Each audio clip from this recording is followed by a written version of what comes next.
alumnos, porque yo un buen día en mi carrera profesional me di cuenta que no es lo mismo la imparcialidad que la neutralidad.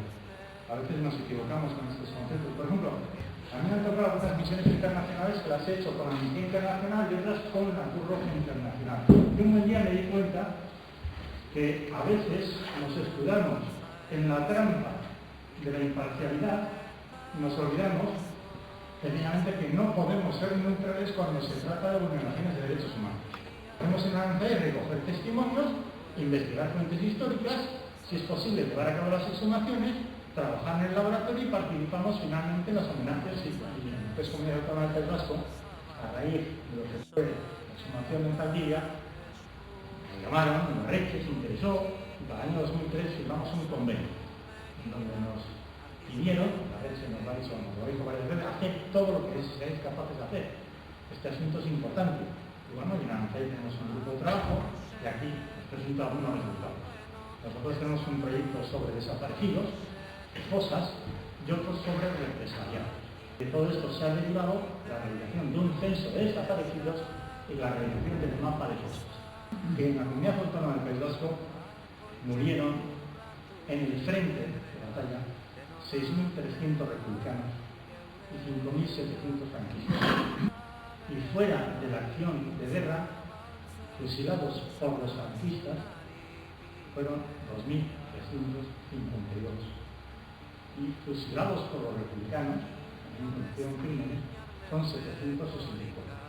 Resulta que unos nos han dicho que esto de la memoria histórica no tiene sentido porque es un contrasentido hablar de memoria y de historia. Otros dicen que es memoria colectiva, otros que es memoria e historia, otros memoria y recuerdo.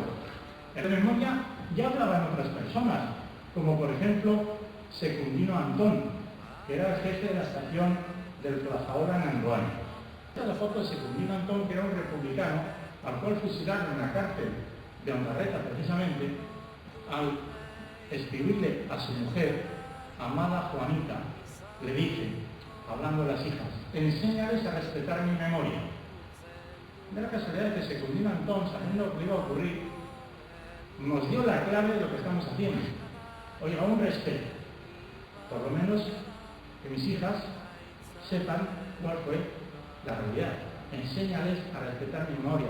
Esta es la frase que yo muchas veces utilizo para decir que es lo que nos lleva a un grupo de personas de la universidad, de varias universidades, cada vez más universidades de sitios lejanos y desde luego la sociedad internacional, a meternos en este asunto que de todos modos es polémico. Personas que nos han negado durante estos 10 años el valor de la memoria, entonces nosotros están empezando, están muy preocupados de que se construyan memorias de los últimos 30 o 40 años de nuestra historia. La línea de memoria histórica entre nosotros se caracteriza porque salta del pilar de la verdad a medias al pilar de la reparación y no quiere poner en marcha el segundo pilar. Estamos con un poco de verdad y un poco de reparación y nada de justicia. Es lo que encendió todas las alarmas también cuando, como dicho ya varias veces, Gastón dijo yo quiero ocuparme de esto. Pero tened en cuenta otra cuestión, que esto está jerarquizado.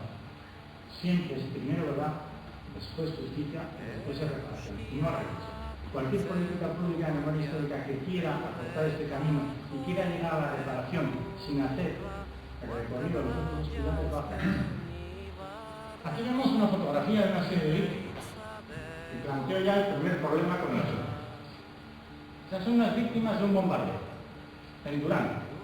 Tenemos un problema porque los juristas, los especialistas en derecho no han trabajado lo suficiente. Nosotros estamos matando a sacar ADN de esas esquirlas de hueso o matando, buscando información en los archivos. Resultaría que con el concepto de víctima aplicado al franquismo hay toda una confusión.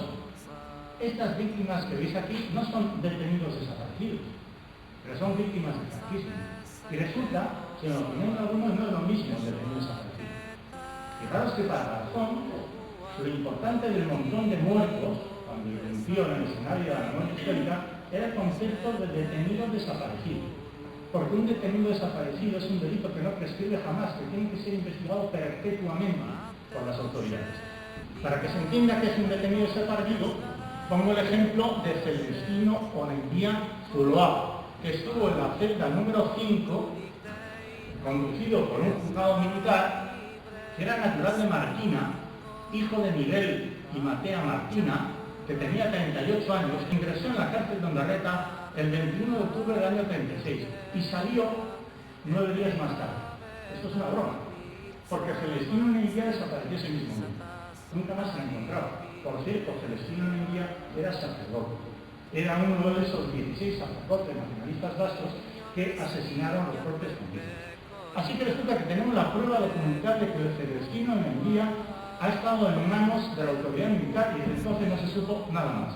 Pero es que esto se complementa porque un archivo, el archivo de la localidad de Hernán, en un documento hecho por el cabo primero comandante del puesto actual de la Guardia Civil del año 1958, describe y habla de Martín del Bueno, Gervasio Albizu, José Aristimundo, José Agarrada, Celestino Nenguía, en el caso de Celestino Guille, que murió el día 28 de octubre. Aquí hay una diferencia con respecto a la fecha de la cárcel, y explica y se queda tan tranquilo el miembro de la Guardia Civil cuando dice que está enterrado en el cementerio de Hernani, que fue ejecutado por los nacionales.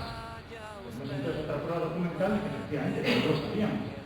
Es que a la casualidad que le mandaron los propios franquistas. Este es un detenido que además desapareció. Este delito no prescribe, tendría que ser investigado por la autoridad judicial. A ver, tienes el visto, como abogado, coge esta documentación, aunque no encontremos los restos de Celestino Nenguía, y es capaz de dar un encaje judicial ante algún organismo o corte internacional, que todavía no sabemos ni cuáles. Presos vascos que han muerto en algunas cárceles, por abandono, por distancia a sus familias, que quedaron enterrados en lugares muy lejanos al País Vasco. Bueno, así entonces tenemos esta tipología, y el problema es que son víctimas de la guerra civil. Esto es una broma, porque hay certificados médicos de defunción donde se pone murió como consecuencia del alzamiento nacional, como causa médica de muerte. Murió por problemas de la guerra, por no querer decir que le dieron una serie de disparos en la cabeza. O son víctimas del franquismo, o son asesinatos, o son desaparecidos. Es que no sabemos resolverlo entre nosotros.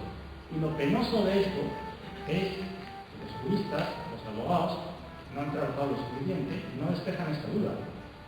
No terminan de saber cómo hacemos el encaje jurídico del reproche que había que hacer y dónde. Ante la Audiencia Nacional, no, ni hablar, porque odiamos ese tribunal.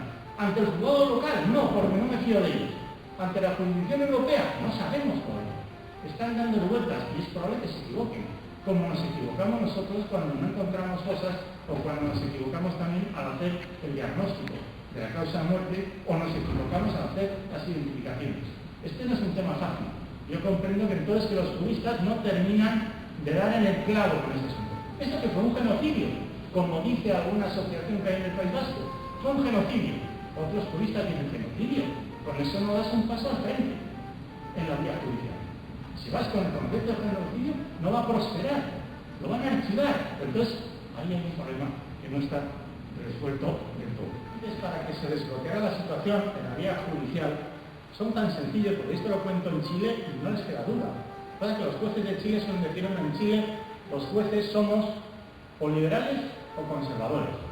Pero los jueces chilenos me dicen a mí, pero lo que no entiendo en España es por qué en España los jueces son del Partido Popular o del Partido Socialista. Es distinto. Porque finalmente es distinto. Pues bien, los ingredientes para desbloquear esta situación serían algo tan sencillo como que la represión fue generalizada y organizada sin distinción geográfica en todo el ámbito del Estado. En segundo lugar, esta represión fue a población civil, hombres, mujeres, ancianos y menores. Y en tercer lugar, tercer ingrediente, los hechos nunca han sido investigados oficialmente por ninguna autoridad. La ley de la memoria histórica del año 2007 hace esta crítica, como que la ausencia de políticas públicas sobre memoria histórica, que sorprenden en todos los lugares del mundo. En el fondo lo que pasa aquí es que nos dejan hacer cosas, pero esto no lo lideran las instituciones. O sea, represión generalizada a población civil y hechos no investigados da para que las autoridades judiciales se metieran de lleno con esta cosa. Ya que no hubo explicación oficial sobre el caso. Ni la hubo, ni la habrá nunca. Jamás tuvimos oportunidad de ver ese esqueleto, ni hacer ningún análisis. No habrá un vídeo de esto. No habrá una fotografía. O sea, ocupándose de la tarea, las autoridades institucionales del Estado hacen todo lo posible por tenernos despistados en este asunto de que jamás podremos hablar de nada. Cuando dentro de 5 años preguntemos, diga, ¿podemos ver nosotros si tiene alguna lesión traumática, por ejemplo, por disparos de muerto? No habrá foto, no habrá informe, no lo quieren hacer. Esto pasó a deciros que en realidad nosotros no se han colocado los raíles, se ha colocado la verdad a medias, la justicia, ese raíz de la justicia no se ha puesto, con lo cual ese tren de los derechos humanos no funciona bien en eso. A partir de ahí vendría la politización. Existiría entonces el debate entre las asociaciones de memoria histórica si hay que judicializar este asunto o hay que pedir que se creen comisiones sobre la verdad. Y yo no estoy seguro que es mejor. Pero desde luego las comisiones sobre la verdad nos permitirían a todos tener más participación en estos temas. Si se judicializa todo, nos van a escamotear toda la información. Dentro de 100 años igual habrá algún resultado, por ahí en algún archivo judicial que alguien lea y le sirva con una tesis doctoral. La creación de comisiones de la verdad daría la participación a asociaciones, a familiares, a vecinos, a concejales, a sindicatos, a las víctimas del terrorismo, por ejemplo de ETA. Nos tenemos que plantear si han tenido derecho a la verdad, a la justicia y a la reparación. Que yo sepa, sí, puntual, sí, en los 3 apartados.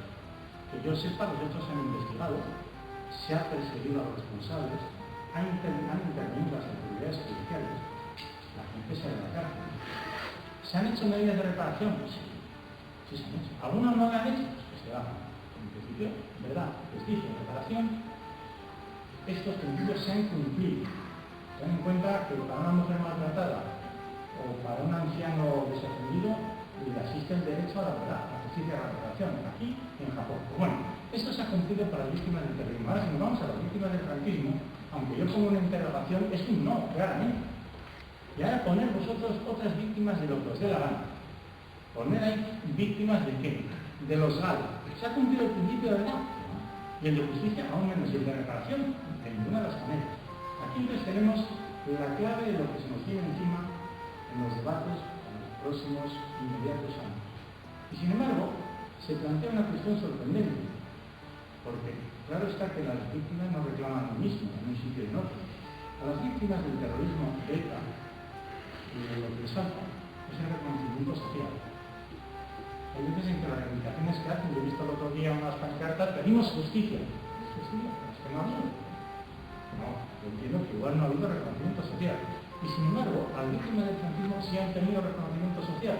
Entonces, mucho me sospecho de lo que valoran verdaderamente las víctimas es que haya o no haya reconocimiento social como lo verdaderamente importante, porque para hacer reparación a una persona que mataron a su padre a estas alturas de la película, ¿cuál es la reparación?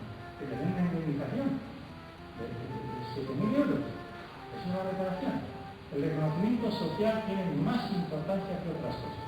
Y por lo tanto, habría que entender qué pasa con el reconocimiento, aparte del social, e institucional. Las víctimas del terrorismo de ETA no han tenido reconocimiento institucional, que no. ¿Cómo que tienen? Que yo sepas que sí. Pero hay reconocimiento institucional para las víctimas del franquismo de otras víctimas, que yo sepas que no. Y ahí está todo el lío que se nos viene encima, como digo, para las próximas fechas.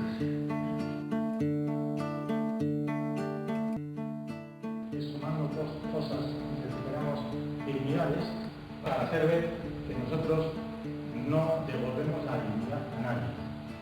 Y no la devolvemos porque no la perdieron. Esto es lo que dicen las familias. A pesar de toda la tragedia, eso fue un asesinato, quisieron quitarle la dignidad, pero no lo hicieron. Cuando nosotros abrimos un agujero, damos metros de profundidad, encontramos unos restos, lo que estamos encontrando no es un hueso, ni una canción, ni una canción. Lo que estamos encontrando precisamente es una dignidad.